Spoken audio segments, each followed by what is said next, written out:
ఇవాళ ప్రారంభించినవి future city development authority office కానీ లేకపోతే ఈ రోడ్లు కానీ పక్కనే నిర్మాణం జరుగుతున్న స్కిల్స్ యూనివర్సిటీ ఎప్పుడొస్తుందో అని అనుకోకండి. డిసెంబర్ నెలలో ప్రారంభించుకుంటాం. నెలకు 3 సార్లు నేను వచ్చి ఇక్కడనే కూర్చుంటా. నాకు 10 సంవత్సరాలు ఇవ్వండి.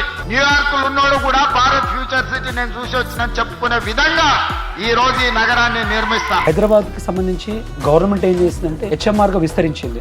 హైదరాబాద్ మెట్రోపాలిటన్ రీజియన్ గా తీసుకోవడం జరిగింది. ఇంతకుముందుకు హెచ్ఎండిఏ పరిధి ఎంత వరకు ఉండేది? 7,452 స్క్వేర్ కిలోమీటర్స్ మాత్రమే ఉండేది. ఇప్పుడు అది కాస్త 40% పెంచి ఆల్మోస్ట్ 10,452 స్క్వేర్ కిలోమీటర్స్ పెంచింది. అక్కడ ఎయిర్పోర్ట్ అథారిటీ ఇంటర్నేషనల్ ఎయిర్పోర్ట్ అక్కడ ఉంది. తర్వాత అక్కడ మెడికల్ హబ్ రావడానికి ఆస్కారం ఉంది. అక్కడ సంబంధించి ఇంకోటి ఏమంటే స్పోర్ట్స్ అకాడమీ ఉంది.